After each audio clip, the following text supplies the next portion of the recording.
할렐루야, 행복한 주일입니다. 오늘 이 자리에 계신 모든 분들, 그리고 온라인으로 함께 하시는 분들, 또 병상에 계신 모든 분들 주님의 이름으로 환영하고 축복합니다. 신실하신 하나님의 특별한 은혜로 오늘 우리가 이 자리에서 함께 예배할 수 있음으로 믿습니다. 이 시간 함께 신령과 진정으로 하나님을 높여드리는 귀한 예배가 되길 소망합니다. 함께 찬양하겠습니다. 주의 사랑을 주의 선하심을 주의 은혜를 생각해보라.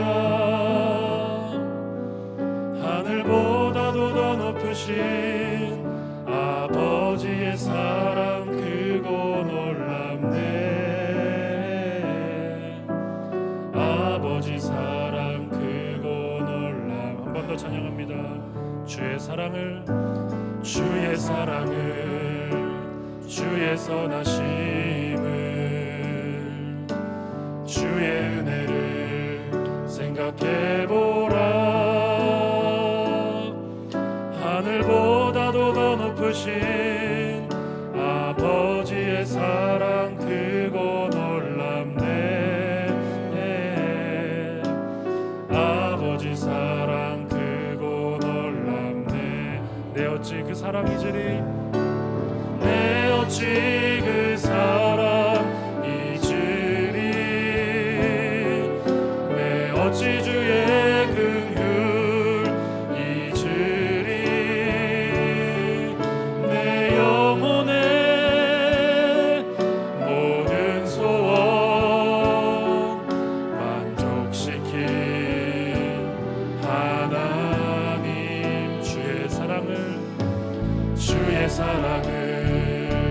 주의 선하심을 주의 은혜를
말씀 읽고 순종해.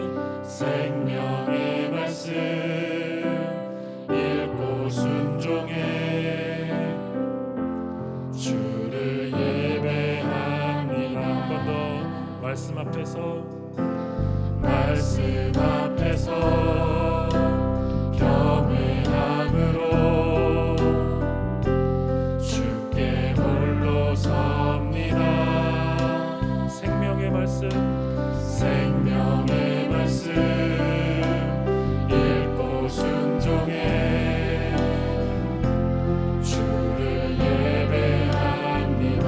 기록된 말씀 힘이 있어서 기록된 말씀 힘이 있어서 진리로 우리 거룩해 하며 거룩한 말씀 세세 영원히 복음이 되어 말씀하시네. 하나님 말씀에 두려워 떠는 자 그 말씀에 생명을 거는 자 한 사람 찾으시는 주님의 약속을 믿어 하나님 말씀에 명을 거는 자 순종하며 주 따라가는 자 순종하며 주 따라가는 자 영원한 하나님 나라 이뤄갈 주의 교회여 일어나라. 한 번 더 찬양합니다. 말씀 앞에서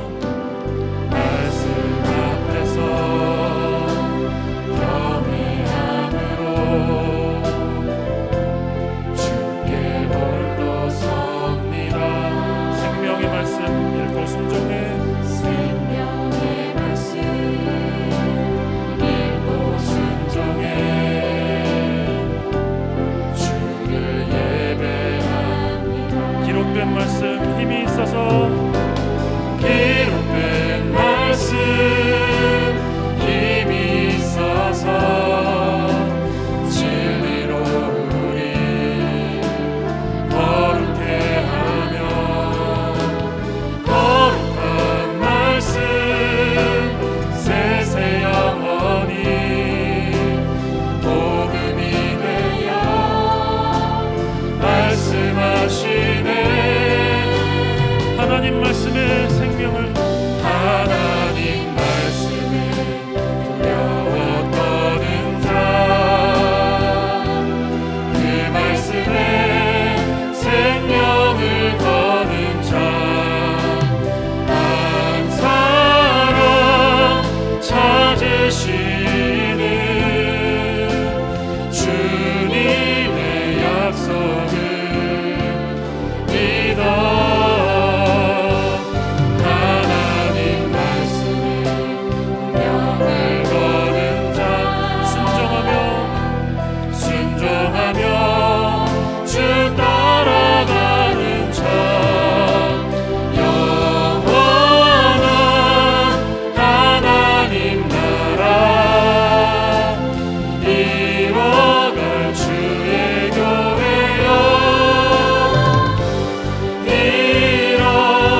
주가 보이신 생명의 길, 주가 보이신 생명의 길, 나 주님과 함께 상한 마음을 드리며 주님 앞에 나아가리. 나의 의로움이 되신 주, 나의 의로움이 되신 주, 그 이름 예수. 나의 길이 되신 이름 예수. 한 번 더 찬양합니다.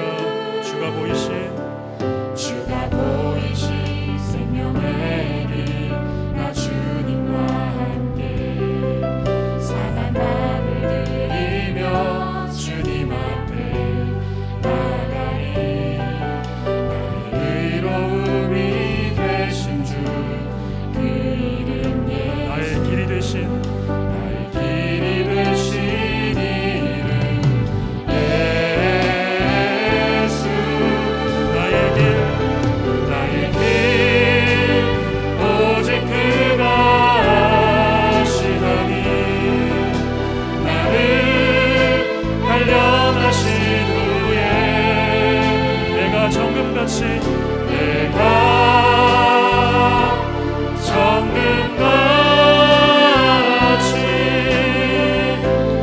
나오리. 나의 길 오직 그가 하시나니 나의 길 오직 그가 하시나니, 나를 단련하신 후에 내가 정금같이 내가 정금같이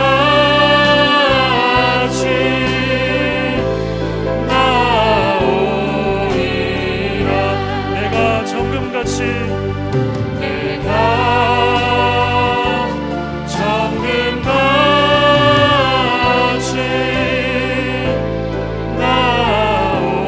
나오리라.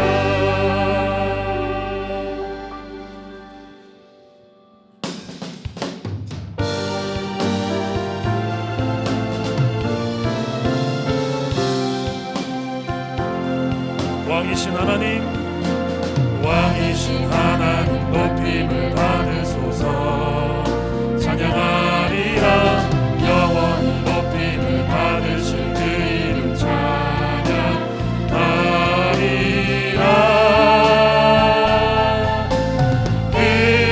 그리스도 진리로 다스리네. 기뻐하라. 온 땅이여 찬양하라. 거룩하신 그 이름 높이리라. 거룩하신 그 이름 높이리라. 거룩하신 그 이름 높이리라. 아멘. 할렐루야. 오늘 비가 내리면서 이제 날씨가 점점 겨울로 가겠지요.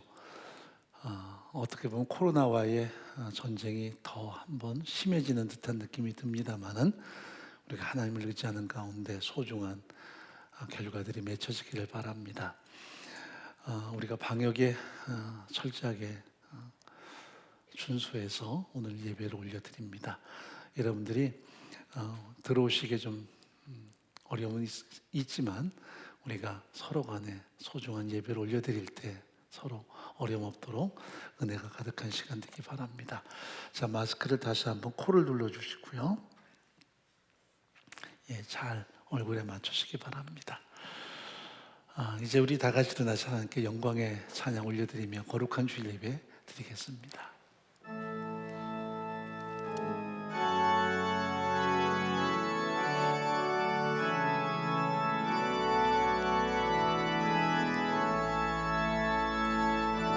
고개 들어 주를 맞이해 엎드리려 경배하며 찬양하리.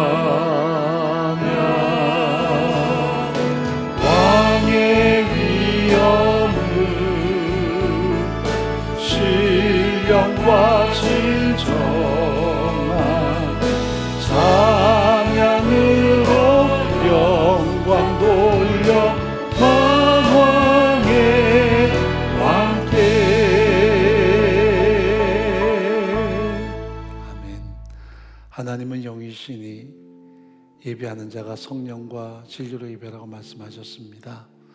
우리의 모든 죄와 허물을 십자가에 보혈의 공로로 용서하실 뿐 아니라 우리가 누군가의 삶에 대해서도 또 그들의 죄에 대해서 용서하시는 마음을 더하여 주옵소서.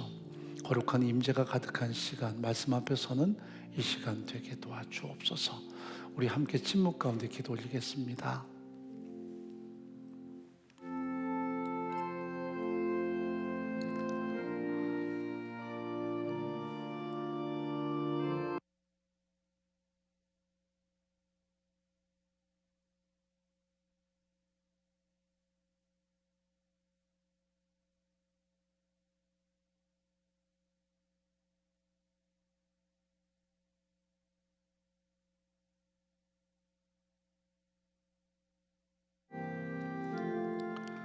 사도신경으로 신앙 고백합니다.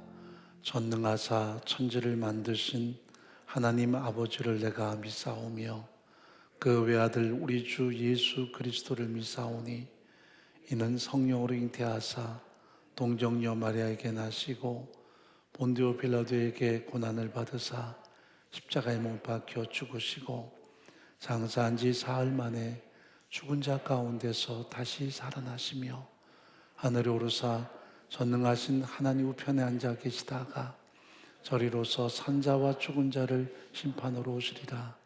성령을 믿사오며 거룩한 공회와 성도가 서로 교통하는 것과 죄를 사하여 주시는 것과 몸이 다시 사는 것과 영원히 사는 것을 믿사옵나이다. 아멘.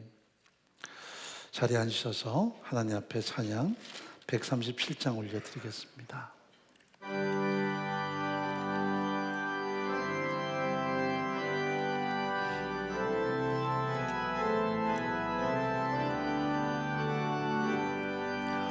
놀랍다 주님의 큰 은혜 우리의 죄를 속하시려 갈보리 십자가 위에서 어린 양 보혈을 흘렸네.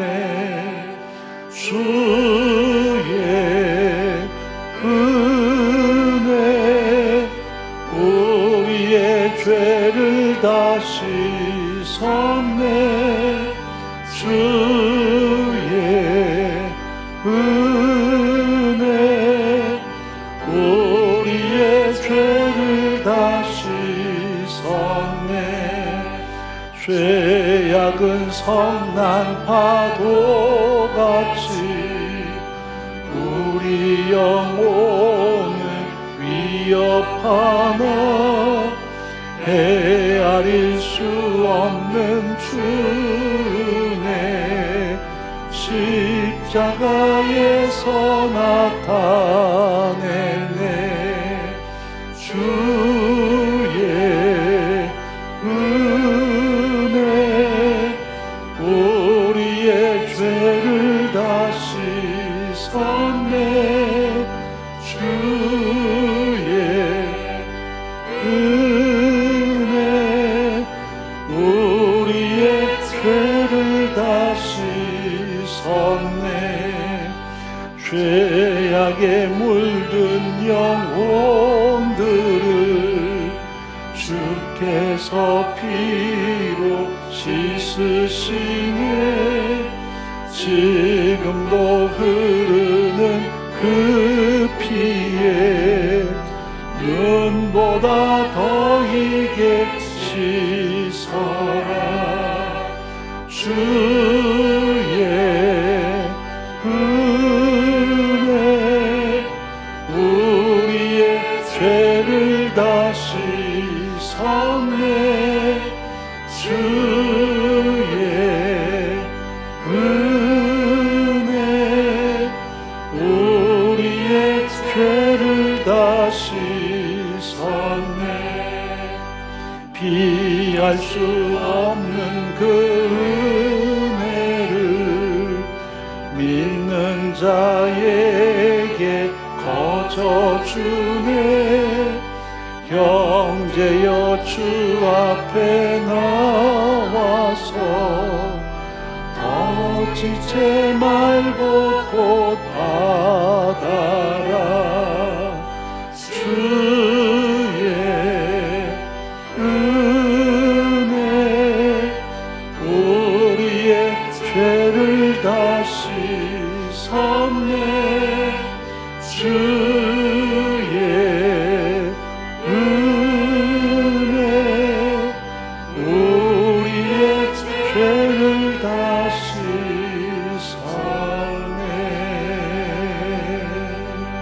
아멘.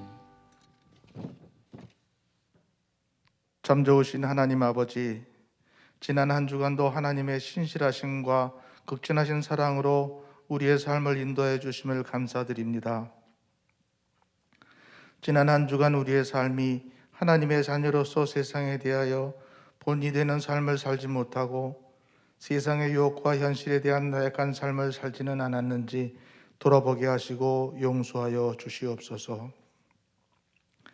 지난 한 주간 부흥사 경영회를 통하여 귀한 말씀에 은혜를 주심을 감사드립니다. 이제 저희들의 삶이 무엇을 먹고 마시든지 하나님의 영광을 위해 살게 하시고 늘 순종의 열매를 맺는 삶을 살게 하여 주시옵소서. 이 나라의 모든 위정자들이 백성을 사랑하고 하나님을 경외하며 범사의 모든 일에 정직하고 국민을 위한 소명이 야망이 되지 않도록 저들의 마음을 지켜주시옵소서. 원치 않는 코로나19로 우리의 모든 삶이 두려움과 어려움을 경험하고 있습니다. 이 모든 질병이 속히 종식되게 하여 주시옵시고 수고하는 모든 의료진에게도 건강과 지혜로 함께하여 주시옵소서. 수능을 준비하는 우리들 자녀들에게 건강과 지혜와 집중력을 더하여 주시고 배우고 익힌 것을 잘 마무리하고 마지막까지 최선을 다하며 좋은 결과를 얻을 수 있도록 축복하여 주시옵시며 모든 결과가 하나님의 장중 안에 있음을 또한 기억하게 하여 주시옵소서. 하나님 아버지, 육신의 몸의 연약함과 경제적인 어려움을 겪는 우리들의 동역자들에게 매 순간마다 하나님의 선하심과 도우심을 온전히 의지할 수 있는 믿음을 주시고 위로하여 주시며 살아계신 하나님을 경험하게 하여 주시옵소서. 금년 한 해를 지켜주신 하나님의 은혜를 감사드립니다. 이제 한 달 남은 한 해를 임마누엘을 하나님께서 인도하시어서 하나님의 공의와 질서로 금년 한 해를 잘 마무리하게 하여 주시옵소서. 우리 공동체를 늘 기도와 말씀으로 섬기는 우리 목사님을 기억하여 주시옵소서. 늘 건강하게 하여 주시고 기도하시는 모든 일들이 하나님의 풍성한 열매로 맺어지게 하여 주시옵소서. 그리고 사모님과 두 자녀의 가정과 노 장로님을 영육간의 강건함으로 늘 지켜주시옵소서. 이제 주님의 말씀 앞에 나아갑니다. 목사님을 통하여 전해지는 말씀이 저희들의 마음속에 새겨지며 그 말씀대로 살기로 작정하는 시간 되게 하여 주시옵소서. 이 모든 말씀 우리를 사랑하시는 예수 그리스도 이름으로 기도드렸습니다.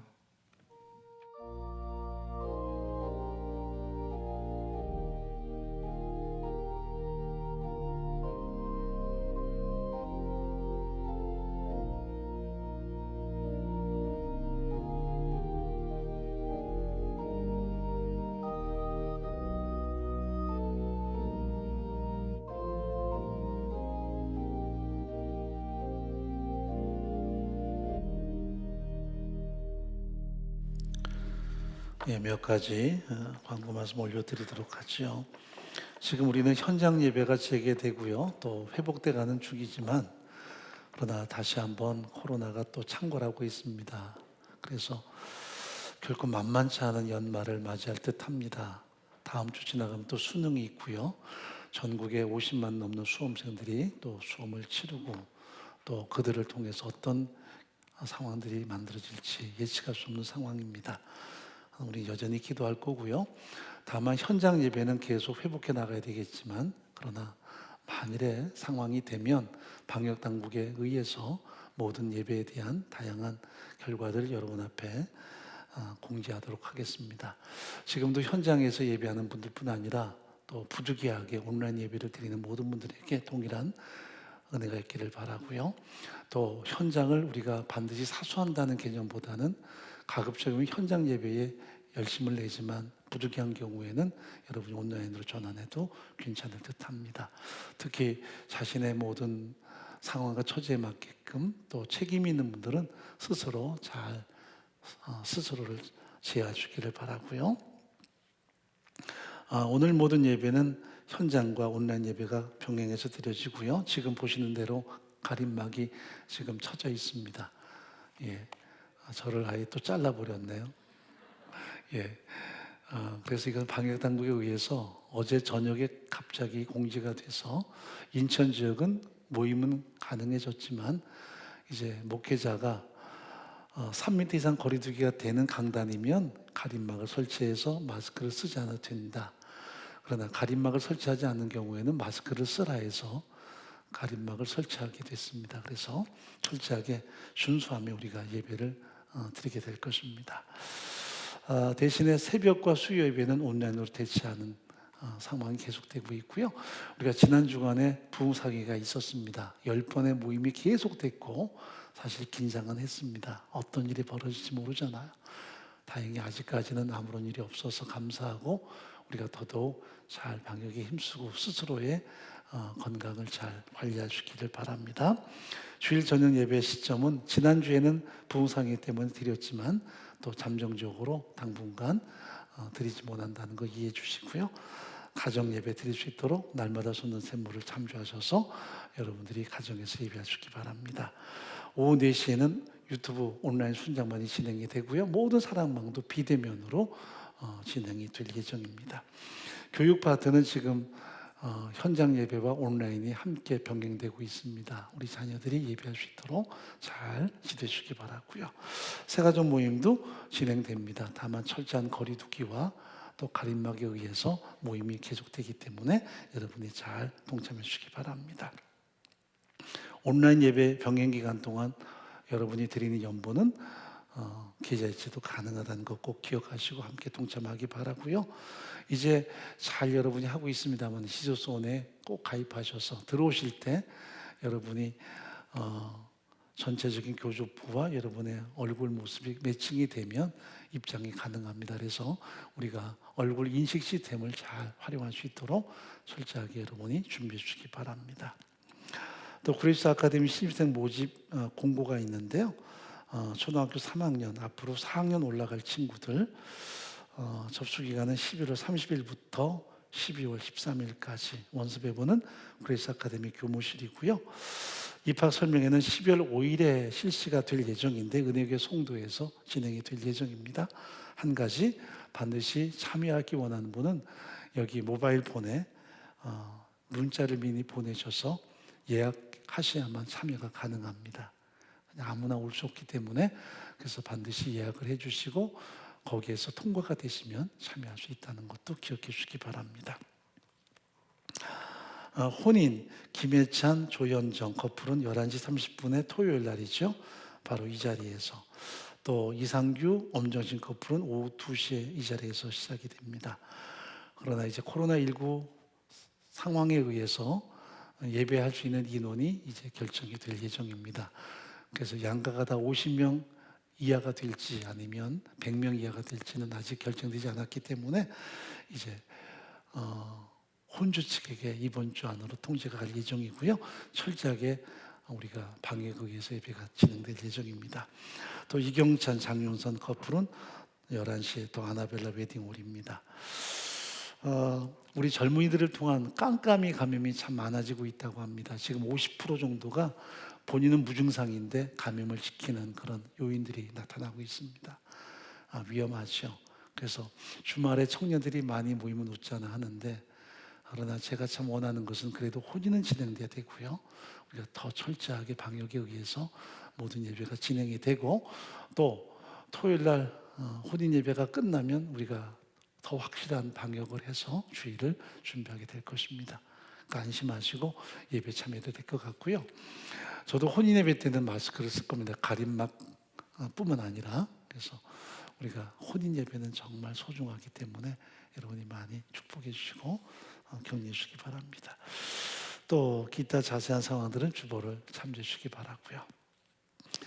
우리가 지난 주간 10번의 집회를 가졌습니다. 은혜가 참 많았던 시간인데 어쩌면 우리에게 소중한 기회가 된 듯합니다. 기억하고 기억하는 우리 모두가 됐으면 좋겠습니다.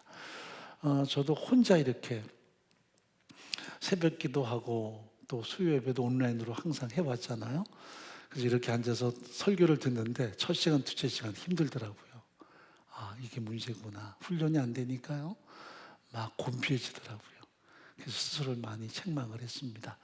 드디어 이제 셋째 시간부터는 정말 정신 차려서 말씀이 제 안에 들어왔습니다. 그래서 듣는 것도 훈련이 많이 필요한 것을 느껴봤습니다. 그래서 함께 모여 듣는다는 것이 얼마나 소중한가 하는 성찰이 많았고요. 은혜도 많았습니다. 여러분에게도 그런 소중한 시간이었겠지만 우리가 은혜 나눔 때 아직도 못 올리신 분들을 기회는 있습니다. 이번 주까지 빨리빨리 잘 올려주셔서 기억하는 내용들을 잘 담아주시기 바랍니다. 이제 하나님께 우리 연보 올려드릴 때 한재 집사님 찬양하고요. 또 김한기 집사님 연주하겠습니다. 박수로 맞이하도록 하죠.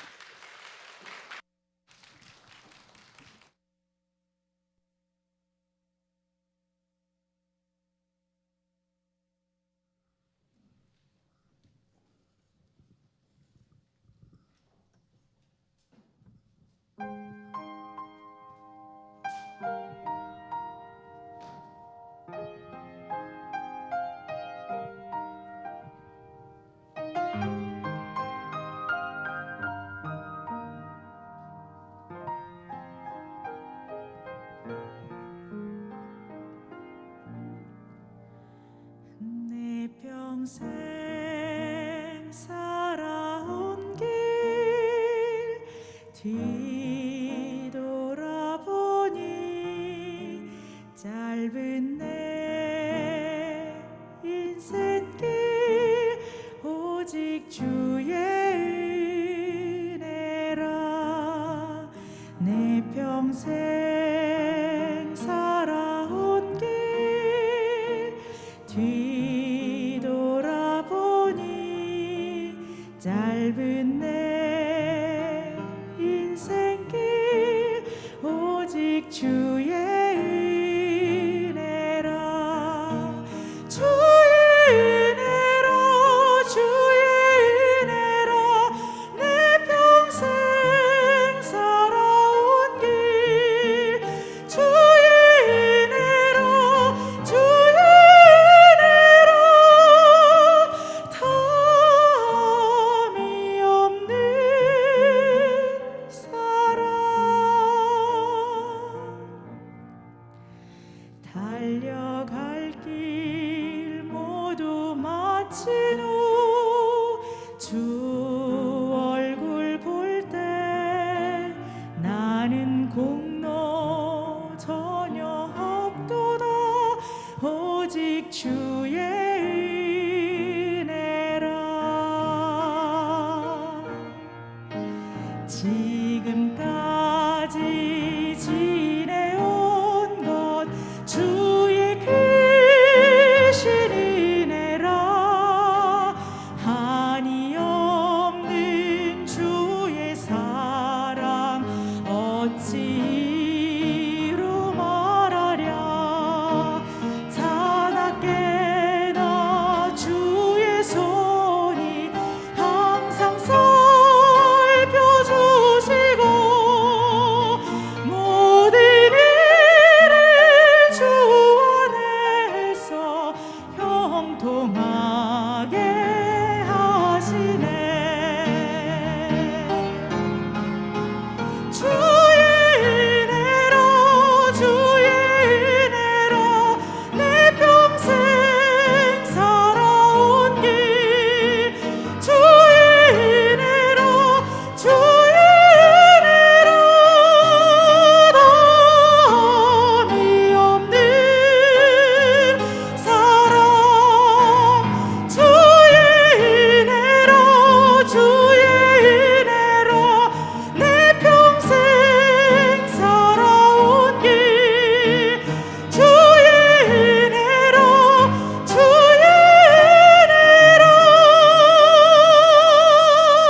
오직 주의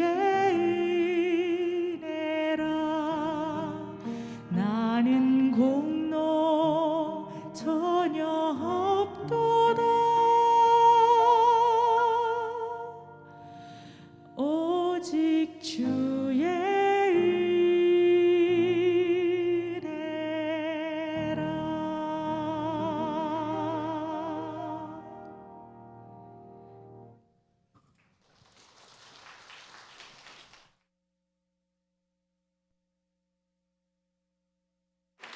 네, 수고했습니다.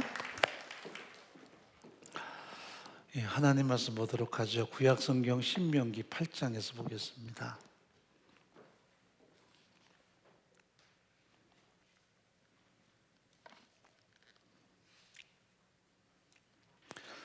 (2) 절과 (3) 절 말씀 함께 읽도록 하죠. 2절 3절입니다. 내 하나님 여호와께서 이 40년 동안에 너로 광야의 길을 걷게 하신 것을 기억하라. 이는 너를 낮추시며 너를 시험하사 내 마음이 어떠한지 그 명령을 지키는지 아니 지키는지 알려 하심이라. 너를 낮추시며 너로 줄이게 하시며 또 너도 알지 못하며 내 열조도 알지 못하던 만나를 내게 먹이신 것은 사람이 떡으로만 사는 것이 아니요 여호와 입에서 나오는 모든 말씀으로 사는 줄을 너로 알게 하려 하심이니라. 아멘. 기도하겠습니다. 살아계신 하나님 아버지, 하나님의 은혜로 살아왔습니다. 또한 은혜로 살아갈 것입니다. 매 순간순간마다 우리의 능력이 아닌, 우리의 힘과 우리의 열심만이 아닌 하나님의 은혜에 대한 감사와 감격이 늘 가득한 삶을 살아갈 수 있도록 은혜 베푸시기를 간절히 소원합니다. 우리가 열심을 내어서 많은 것을 거두었어도 은혜임을 늘 고백하며 한결같은 하나님의 사랑 앞에 순복하는 전 믿음 되게 도와주옵소서. 예배합니다. 우리의 전 마음을 담은 소중한 연보 올려드립니다. 드린 손길마다 하나님의 임재와 은혜가 가득하도록 역사해 주옵소서. 지경을 넓혀주시고 주의 손으로 도우셔서 풍성한 열매들이 맺혀지며 모든 범사가 하나님의 공급에 의해서 이루어진다는 것을 늘 감사하는 신앙으로 승리케 도와주옵소서. 또 다양한 인생의 가슴앓이와 눈물과 고통도 있습니다마는 그 가운데서도 결코 감사를 상실하지 않고 하나님을 송축할 때마다 하나님이 베푸시는 더하여 공급하시는 은혜가 더 가득히 채워지게 도와주옵소서. 우리의 생각보다 훨씬 더 뛰어나신 하나님의 도우심과 인도하심과 역사심이 우리 안에 늘 가득히 드러날 수 있도록 은총을 더하여 주옵소서. 하나님께 우리의 전 마음으로 예배하며 연보를 올려드립니다. 주께서 지경을 더 넓혀주시고 주의 세심한 손길로 도우셔서 가정 안에, 직장 안에, 사업과 인생 모든 계획 속에 풍성한 열매들로 가득히 공급받게 도와주옵소서. 이 시간도 헌신과 섬김을 드리는 모든 동역자들을 기억하시고 특별히 다음 세대 위에 수고하는 교사들을 하나님께서 친히 성령의 감동으로 가득 채워 주옵소서. 예배하는 이 시간 현장뿐 아니라 온라인으로 예배합니다. 은혜교회 성도에서도 또 병상에서도 군대에서도 해외에서도 함께 예배하는 현장마다 동일한 은혜로 가득히 채워 주시옵소서. 우리 모두에게 듣는 마음과 깨닫는 마음과 보는 눈을 더욱더 허락하여 주옵소서. 예수님의 이름으로 간절히 기도하옵나이다. 아멘. 여러분, 인생은 항상 그다지 다른 면이 없어 보입니다. 왜냐하면 3,500년 전에 이스라엘 민족이나 오늘 최첨단 시대를 걸어가는 우리들이나 참 비슷한 면이 참 많이 느껴져요. 물론 과학도 달라졌고 삶의 어떤 모습도 많이 달라졌지만 그러나 인간의 본성, 인간의 성향들은 여전히 그 오랜 시간 동안 변하지 않았다는 것을 많이 경험하게 됩니다. 그래서 성경에서 이스라엘 민족을 향한 하나님의 모든 말씀들은 사실 우리에게는 소중한 거울이 될 수 있습니다. 아, 이것은 내 모습이구나. 아, 이것은 내게 향한 하나님의 경고구나. 나를 향한 하나님의 명령이구나 하는 것을 우리가 다양하게 좀 느낄 수 있어야 돼요. 그래서 말씀을 흔히 거울이라 그러죠. 구약 시대에 우리가 이제 성전에 들어가면 제일 먼저 번제단이 있습니다. 거기서 양이나 소를 잡아서 하나님께 번제를 올려드리는데 제사장들이 그 번제를 지팡할 때 이제 여러 가지 다양한 분비물들이 묻어요. 피가 튀든지 오물이 묻습니다. 그러면 그 다음에 커다란 물두멍이 있습니다. 물두멍은 뭐냐면 커다란 목욕통 같은, 그래서 때로는 바다라고 부르기도 했습니다. 다른 모든 기구들은 사이즈가 규정이 됐는데 이 물두멍만은 사이즈가 없습니다. 클수록 좋아요. 그래서 거대한 물두멍이 있어요. 그러면 거기다가 두 가지 자기를 비춰봅니다. 그런 다음에 더러운 부분을 그 물로 씻어요. 이것이 바로 성경에서는 말씀의 역할을 한다고 이야기했습니다. 신약에서는 이 물두멍이 말씀과 매칭이 돼요. 그 물에 비춰보고 우리를 씻는, 그래서 항상 말씀에 나를 비춰보고 말씀에 의해서 나를 씻는 것이 필요한데, 이것이 이제 구약에 나오는 이 하나님의 말씀이 우리에게 주는 하나의 소중한 교훈이기도 합니다. 나를 비춰봐야 되고요, 또 나를 닦아내야 되고요, 그리고 그 말씀을 따라 순종할 때 우리에게 새롭게 주어지는 새로운 생명이 있다는 것을 성경은 항상 우리에게 말씀을 합니다. 그런데 우리가 출애굽기를 읽다 보면 떠난다는 낱말이 참 많이 등장하래요. 이집트를 떠난다. 그리고 이집트를 떠난 다음에 그들은 가나안 땅을 향해 가는데 여전히 중간중간마다 또 어떤 곳을 떠났다, 또 떠났다는 말이 매칭이 됩니다. 이집트를 떠났어요. 그런데 여전히 그들은 광야에서도 여전히 떠납니다. 신광야를 떠나고 엘림을 떠나고 계속 떠나는 장면이 나타납니다. 우리는 항상 떠나는 존재입니다. 영원히 머무르지 못해요. 때로는 고통도 떠나지만 행복도 떠나야 되고요. 항상 그래서 우리는 나그네 인생을 삽니다. 정처가 없습니다. 오늘은 어디로 갈 것인가 하는 그런 삶이 우리 인생의 연속이죠. 그런데 중요한 게 있습니다. 끊임없이 떠나고 또 떠나는데 거기에 언제나 하나님의 임재가 있었습니다. 이걸 바라보면 그 떠남이 상당히 희망적이고, 때로는 그 떠남이 물론 마음에는 좀 압박감이 되긴 하겠지만 하나의 여행처럼 느낄 수 있을 텐데, 하나님의 임재를 그들이 깨닫지 못하거나 하나님의 앞서가심을 깨닫지 못할 때는 그 떠남은 항상 불안과 고통으로 가득 찼을 거예요.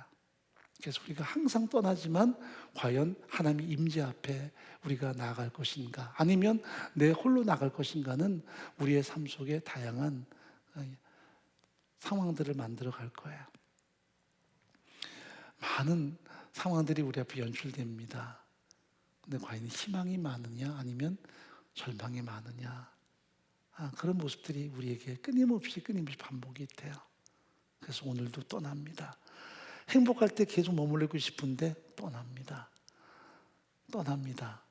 근데 중요한 것은 언제나 그 우리의 삶의 현장에 하나님 우뚝 서 계셨고 늘 인도자가 되셨다는 사실입니다. 이것을 이스라엘 민족이 가슴 깊이 알아야만 했습니다. 그러나 그들은 떠나면서 두려움 많고 걱정이 많지만 하나님의 함께 하심을 그들은 깨닫지를 못하기에 거기서 나타나는 그들의 반응은 항상 원망이었고 불평이었습니다. 이것이 참 아픈 것이었죠.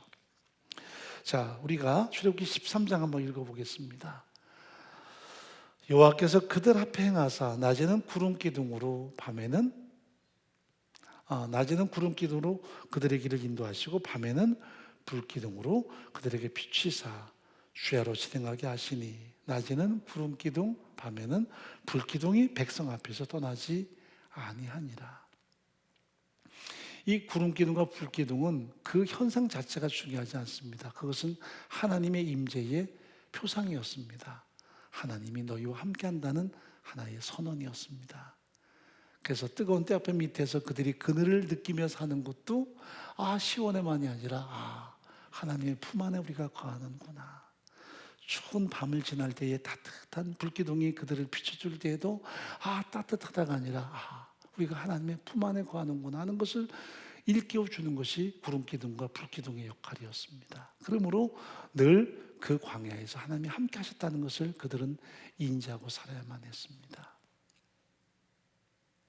여러분, 이스라엘 민족의 모습은 나의 표상이라면 나는 매일마다 나그네 인생을 살면서 그 하나님의 품을 경험합니까?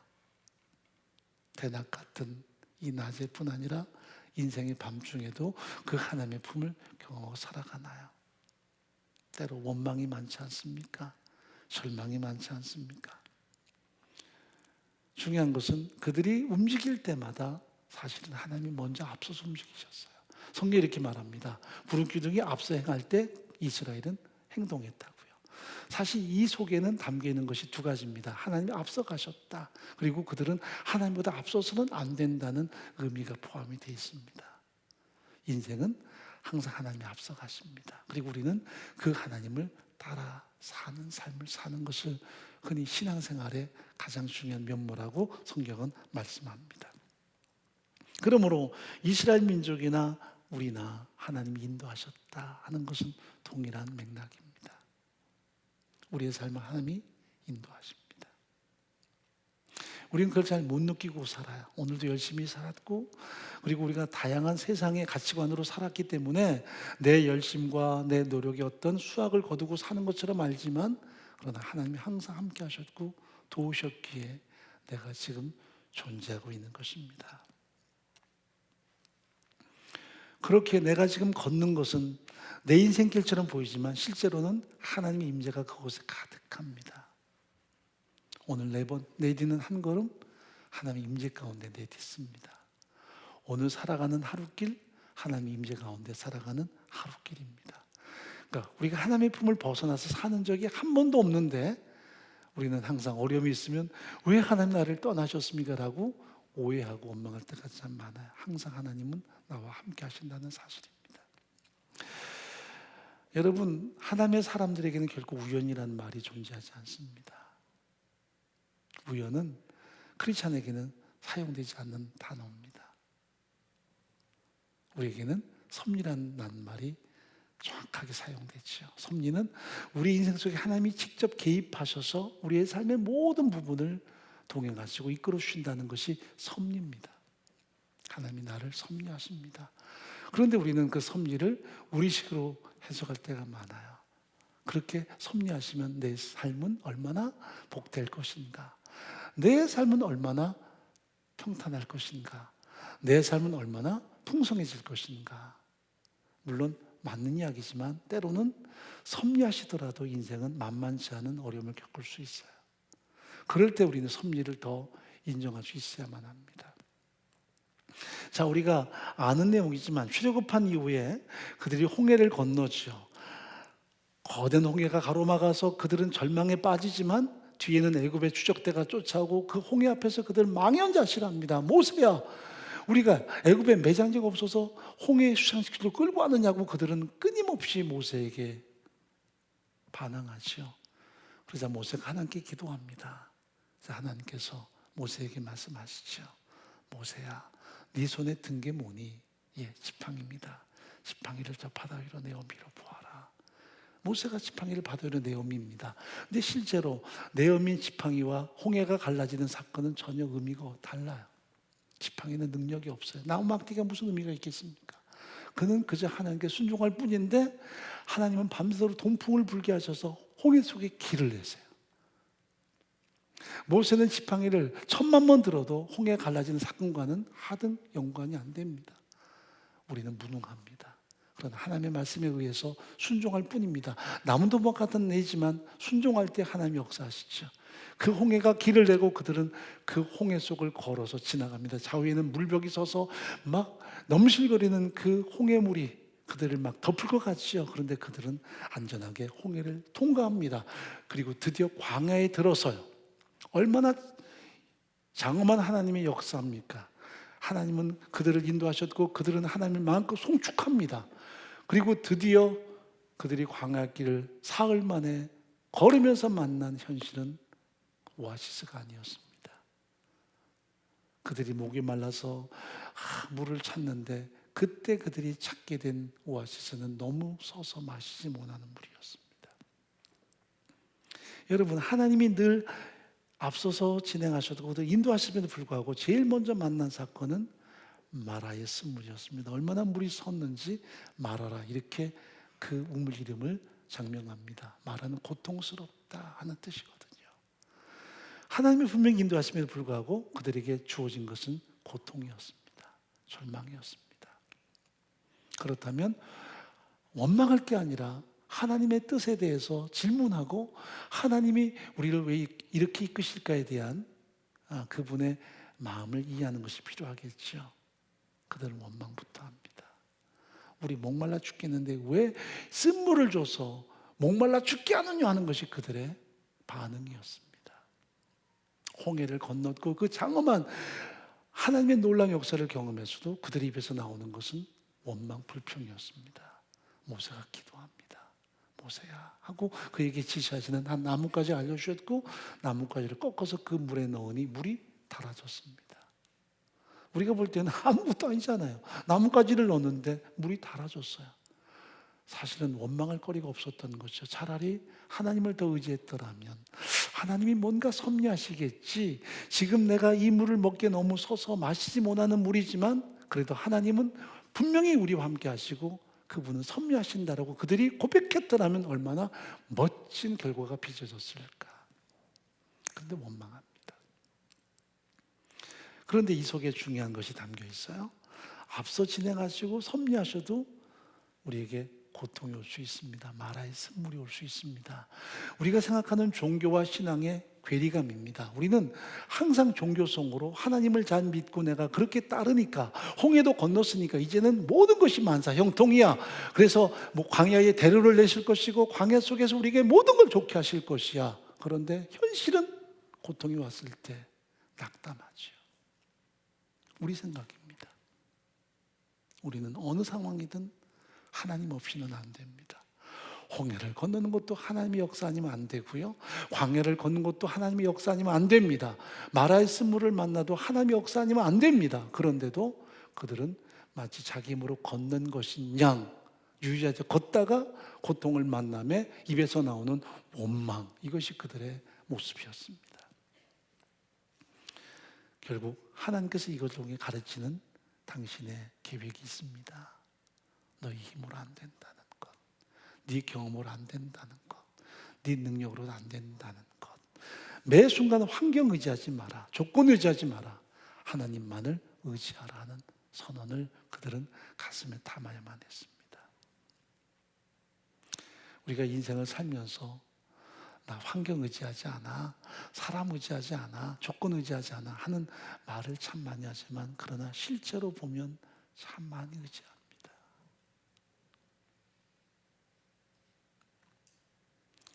원치 않은 어떤 인생의 부닥침이 있을 때마다 섭리를 우리식으로 해석하고 만사 형통이라는 방식으로 이끌어갈 것이 아니라 내 힘으로 안 된다, 내 능력으로 안 된다, 하나님으로 삽니다 하는 고백을 그분께 드리는 것, 이것이 신앙이 아닌가 하는 거죠. 예전에 이런 찬양 많이 불렀죠. 내일 일은 난 몰라요, 하루하루 살아요, 불행이나 요행함도 내 뜻대로 못해요, 험한 이 길 가고 가도 끝은 없고 고뇌요, 주님 예수 팔레미사 내 손 잡아 주소서. 내일 일은 난 몰라요, 장래일도 몰라요, 아버지여 날 붙드사 평탄한 길 주옵소서 하는, 제가 신학교 다닐 때 그 찬양들 많이 부르는데 저는 안 부르고 싶었어요. 왜 이렇게 서글픈지. 근데 이만큼 살아보니 정답이에요. 내 힘으로 안 돼요. 최선을 다해 살았어도 내 힘으로 안 돼요. 노력하고 살았어도, 제 아무리 착하게 살았어도, 내가 신앙생활 하고 난 다음에 이렇게 거듭난 다음에 열심으로 살았어도 내 힘으로 안 돼요. 섭리는 내가 만사형통할 거야, 나는 인생이 복될 거야, 내 인생에 고속도로가 날 거야, 그것만은 아니에요. 어떤 인생의 큰 암시에 걸려서 넘어지고 그래서 인생이 깨어지고 상하고 고통당해도 그때 비로소 하나님, 전 내 힘으로 못 살아요. 하나님의 도우심으로만 살 수 있어요. 그게 진솔하게 고백될 때 섭리를 아는 사람이에요. 그래서 때로는 마라의 쓴물도 우리에게 참 많은 교훈이 돼요. 원망하지 말자. 그때 한 번 더 기도하자. 한 번 더 찬양하자. 여러분, 환경 의지합니까? 사람 의지합니까? 그게 나쁘지는 않아요. 그러나 그게 진정 우리의 인생의 힘은 못 돼요. 하나님만 우리 인생에 도움이 되세요. 그들이 드디어 광야길을 걸을 때 먹거리가 떨어집니다. 그들이 바리바리 사고 나왔죠. 그러나 그것도 한계가 있었습니다. 얼만큼 밀고 나갈까요? 재미있는 것은 출애굽한 다음에 이튿날부터 만나를 공급하지 않았어요. 그들이 갈 때까지 가고 난 다음, 실제로는 그들의 모든 준비가 끝났을 때, 바리바리 메고 수레에 싣고 온 모든 것이 끝났을 때, 그래서 드디어 굶주림이 시작됐을 때 하나님이 만나를 공급하세요. 그들이 굶주려서 이제 우리가 뭘 먹을까 낙심하고 절망할 때 하나님은 모세를 통해 선포하세요. 내일 새벽부터 만나가 내릴 것이다. 그래서 사방에서 이슬같이 그리고 가시같이 이렇게 내려요. 목가시 같은 것이 이렇게 내리는데 그들이 그걸 새벽마다 수확하면서 맨후라고 불러요. 우리 한글은 만나니까 맛깔스러운 음식으로 느끼지만 히브리 말은 맨후, what it is? 이게 뭐야? 그리고 그걸 거두어요. 목이 뭐야? 하나님이 공급하시는 생명의 양식이죠. 새벽마다 그들이 거두어요. 새벽마다 하나님의 공급으로 살아요. 인간의 한계가 와요. 인간의 모든 준비와 인간의 모든 노력도 언젠가 끝장이 와요. 그때 우리는 끊임없이 하나님의 주권과 공급에 대한 감사로만 살아갈 수 있어요. 그게 사실은 신앙이에요. 그래서 우리가 매일마다 배워야 돼요. 바닥을 기어도 하나님의 주권과 공급에 대한 사무치는 고백이 있어야 되고요. 때로는 부요해도 정말 평생을 내가 그냥 먹고 살 만큼 부요해도 우리 가슴 속에 꽉 새겨놔야 돼요. 하나님이 주권자시다. 그분이 공급하지 않는 나는 아무것도 아니다. 우리는 가끔 바닥을 기니까 하나님의 주권을 인정하고 공급에 대해서 끊임없이 갈망하는데 그렇다면 부유해질 때는 그렇지 못할 때가 참 많아요. 그건 신앙의 반쪽이에요. 온전한 신앙은 바닥을 기어도 풍요로울 때도 여전히 하나님의 주권, 공급에 의해서 사는 것을 성경은 신앙이라고 이야기합니다. 자, 출애굽기 16장 2절 말씀 보죠. 이스라엘 온 회중이 그 광야에서 모세와 아론을 원망하여. 자, 그들이 출애굽한 이후에 45일이 지나갑니다. 그럴 때에 모든 먹거리가 다 동나요. 그러니까 그들의 모든 준비, 철저한 그들의 지금까지 했던 모든 자기의 의지는 45일 동안 한계였어요. 그리고 이제는 굶주린 가운데 원망합니다. 4절 말씀 읽어보시면 함께 읽습니다. 때에 여호와께서 모세에게 이르시되 보라 내가 너희를 위하여 하늘에서 양식을 비같이 내리리니 백성이 나가서 일용할 것을 날마다 거둘 것이라. 이같이 하여 그들이 나의 율법을 준행하나 아니하나 내가 시험하리라. 우리 한글 번역은 시험이지만 이것은 하나의 훈련한다는 뜻이거든요. 훈련하리라. 그래서 매일마다 이 내 힘으로 못 산다, 하나님으로 산다는 것을 그들에게 훈련시키는 거예요. 몇 년 동안 훈련합니까? 이것을 40년이에요. 40년 훈련해서 가나안 땅에 들어가서 내 힘으로 이제 막 농사 짓고 내 힘으로 수확했어도 그들의 가슴 속에는 하나님의 주권과 하나님의 공급에 대한 분명한 인식이 새겨지기를 원하셨어요. 이것은 광야만이 아니라 그들이 앞으로 북박이 된 삶을 살고 매일마다 떠나고 광야길에서 매일마다 만나를 거두지 않아도 이제는 북박이 되어서 좋은 집을 짓고 그들의 모든 소출이 풍성해져도 여전히 하나님이 나의 주권자시다. 내가 노력했지만 이것은 내 공로도 아니다. 하나님이 공급하신 것으로 내가 누린다는 것을 절실하게 고백하는 것이 믿음인데 그들은 이걸 놓쳐요. 우리도 그럴 때가 참 많아요. 아쉬울 때는 막 하나님하고 하나님 하면 안 돼요 그러다가 조금 나아지면 이제 하나님 괜찮을 것 같아요. 그건 반쪽짜리 신앙이에요. 정말 하나님 아니면 안 될 때도 하나님께 무릎 꿇지만 하나님 없어도 될 때 더 가슴을 쳐야 돼요. 하나님이 공급하자면 나는 아무것도 아닌데 자기의 죄성, 이 자신의 교만함에 대해서 부수줄 수 있는 그런 성찰이 있어야 돼. 그게 신앙이에요.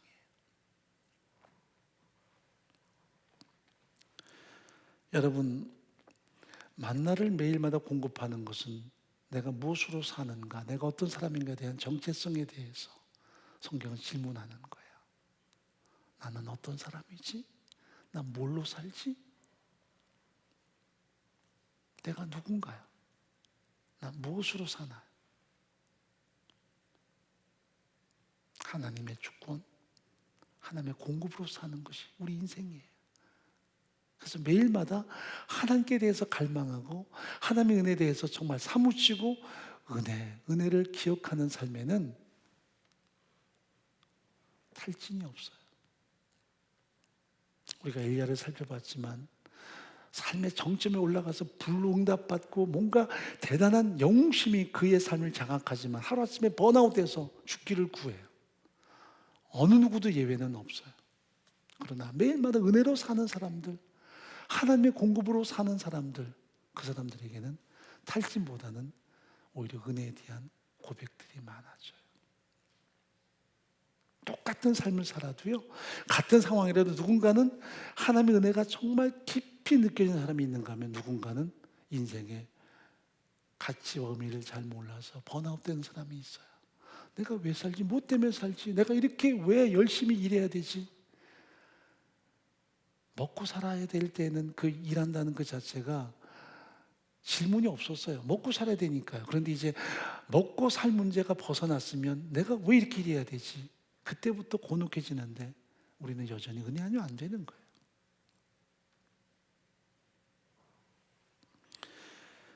만나는 하나님이 누구신가? 그분이 나의 주권자시다. 나의 공급자시다. 매일마다.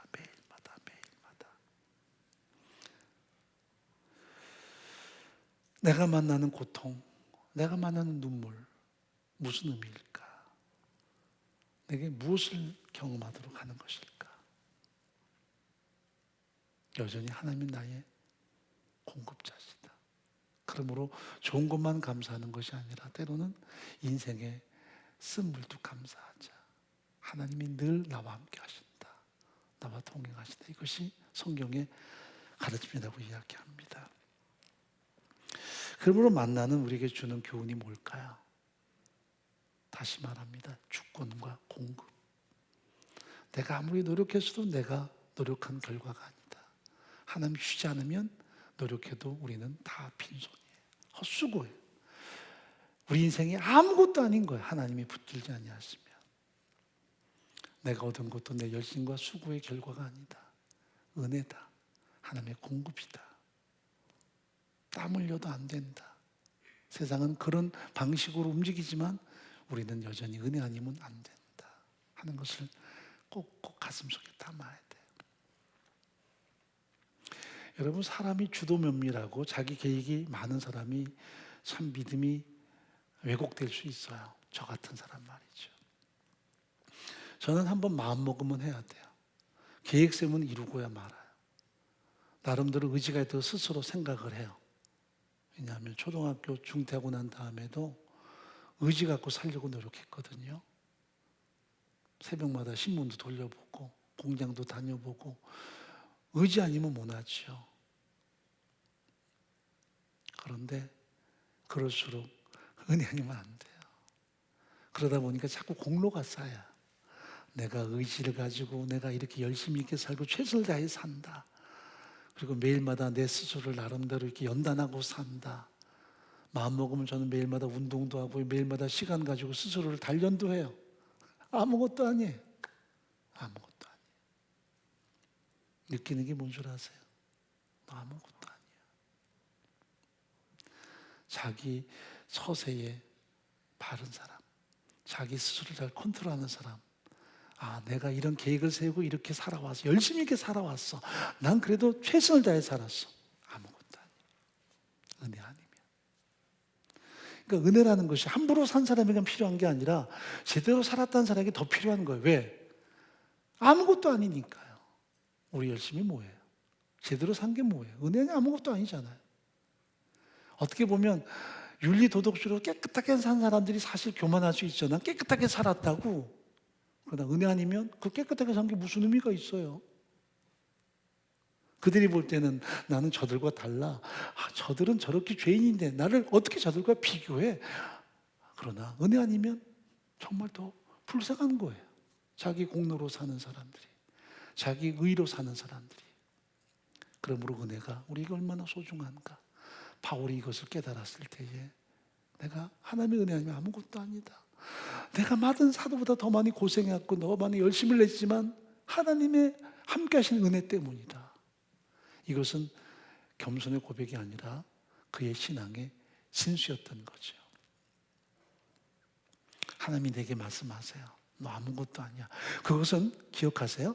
내가 아무것도 아니게 아무것도 아니야 라고 말씀하지 않아요. 내가 정말 존귀한데 그 존귀한 내가 내 가치와 내 주관과 내 어떤 인생의 목적으로 막 살아가니까 그게 사실 목적이 아닌데 내가 그렇게 사는 존재가 아닌데 하나님으로 살아야 되는데 이걸 일깨우기 위해서 너는 아무것도 아니야 말씀하시는 것뿐이에요. 근데 그게 아무것도 아님을 깨달았을 때에는 우린 비로소 하나님 앞에 대단한 존재 같아요. 너는 존귀하다. 그때 비로소 우리가 깨닫게 돼요. 그래서 기독교 사상은 참 묘한 게요. 내가 아무것도 아닐 때 내가 대단한 존재가 되는 거예요. 근데 내가 대단한 존재일 때는 아무것도 아닌 거예요. 역설적이죠. 하나님의 주권과 공부 아니면 우리는 아무것도 아니에요. 이스라엘 민족에 아무리 힘 있는 자든 노약자든 간에 매일마다 그 공급에서 살았어요. 땀 흘려서 걷는 게 아니라 하나님의 공급하셔서 살았어요. 그러고는 만나는 여전히 하나님에게 산다. 여전히 그 하나님의 말씀으로 산다는 것을 끊임없이 우리에게 주는 하나님의 경고였고 교훈이었습니다. 자, 2절 3절 다시 한번 읽어보죠. 내 하나님 여호와께서 이 40년 동안에 너로 광야 길을 걷게 하신 것을 기억하라. 이는 너를 낮추시며 너를 시험하사 내 마음이 어떠한지 그 명령을 지키는지 안 지키는지 알려 하심이라. 한말로 말하면 너는 아무것도 아니야. 네 공로, 네 열심, 네 윤리, 도덕 아무것도 아니야. 그런 내용이거든요. 그 다음에 3절 보면 그렇게 내가 아무것도 아님을 철저하게 인식할 때 너를 낮추시며 너로 줄이게 하시며 또 너도 알지 못하는 또 내 열정 알지 못하는 만나를 내게 먹이신 것은 끊임없는 공급으로 살았죠. 사람이 빵으로만 사는 것이 아니라 오직 하나님으로 나오는 모든 말씀으로 사는 줄로 알게 하십니다. 하나님으로 살아요. 그분의 말씀으로 살아요. 이게 인생이에요. 광야에서 그들이 배우는 가장 소중한 핵심적인 요소였던 거죠. 매일마다 그분 앞에 무릎 꿇고 그분 아니면 안 되는 삶, 그분으로 인해 사는 삶. 순종이라는 것이 문자적인 내용을 가지고 이 말씀 네 그렇게 하겠습니다. 이것도 순종이지만 순종의 핵심은 하나님의 주권 앞에 우리가 철저하게 인정하고 그분의 공급을 인정하고 내 힘, 내 능력이 아닌 오늘도 나는 하나님으로 삽니다. 그 하나님으로 사는 삶의 방식을 전체적으로 드러내는 것이 우리의 신앙이라는 것을 성경은 말씀합니다. 우리가 무엇으로 살아갑니까?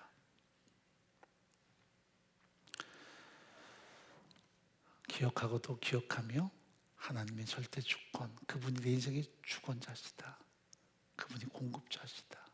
내 힘으로 열심히 살았어도 내 힘이 아니다. 하나님의 도우심이고 은혜다.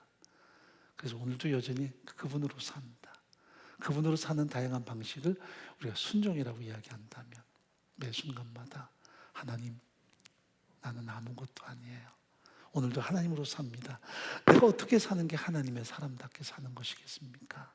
해서 한 구절 한 구절 말씀 앞에 우리가 순복하고 살 때 우리 삶 속에 하나님의 임재는 더 드러나게 될 것입니다.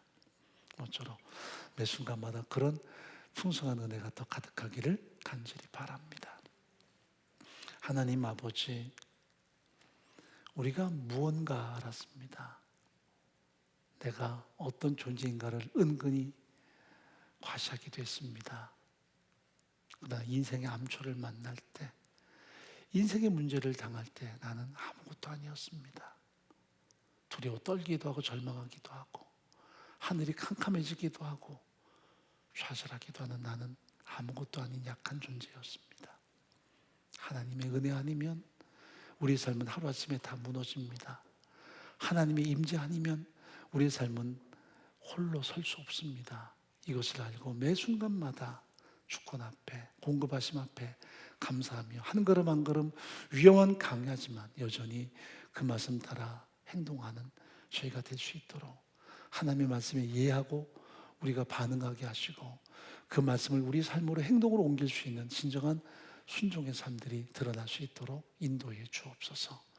모든 삶의 현장마다 섭리하시는 하나님 때문에 감사와 찬양의 삶을 살 수 있는 저희의 신앙적인 모습이 될 수 있도록 힘과 능력을 더하여 주옵소서. 예수님의 이름으로 기도합나이다. 아멘.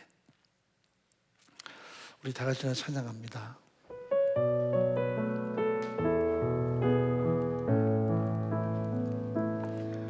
날이 저물어 갈 때 빈들에서 걸을 때 그때가 하나님의 때 내 힘으로 안 될 때 빈손으로 걸을 때 내가 고백해 여호와 이래. 우리 모인 이곳에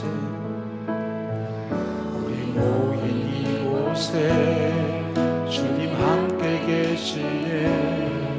누리네 아버지 은혜. 작은 닭과 물고기 내 모든 걸 드릴 때 모두 고백해 여호와 이래. 주가 일하시네. 주가 일하시네. 주가 일하시네. 주께 아끼지 않는 자에게 주가 일하시네. 주가 일하시네. 신뢰하며 걷는 자에게 주가 일하시네. 주가 일하시네. 주가 일하시네. 주께 아끼지 않는 자에게 주가 일하시네. 주가 일하시네. 신뢰하며 걷는 자에게 신뢰하며 걷는 나에게 신뢰하며 걷는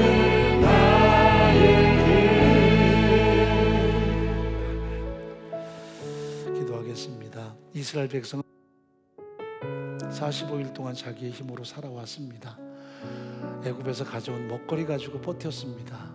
그러나 그것이 떨어졌을 때 원망부터 시작합니다. 예수님은 40일 동안 금식하셨습니다. 줄이셨습니다. 그런데도 원망하지 않았습니다. 사단이 와서 네가 정령 메시아였거든 이 돌로 떡을 만들어 먹으라 할 때 그분은 사람이 빵으로 사는 것이 아니라 오직 여호와 입에서 나오는 말씀으로 산다는 오늘 본문의 말씀을 정확하게 선언하셨습니다. 가장 바닥에서 하나님의 주권 앞에 공급하심 앞에 철저하게 자기를 내어드릴 때 그분은 이미 승자였던 것입니다. 우리는 어떻습니까? 매 순간마다 나는 아무것도 아닙니다. 지금까지 믿음 생활한 것 은혜 아니면 아무것도 아닙니다. 목사로 살아왔던 것 동역자로 헌신했던 것 은혜 아니면 아무것도 아닙니다. 여전히 은혜입니다. 감사하고 사무칠 때마다 한 걸음 더 한 걸음 더 은혜가 나를 이끄는 능력 되게 도와주옵소서. 기억하고 또 기억하게 도와주옵소서. 우리 잠깐 동안 침묵 가운데 기도 올리죠.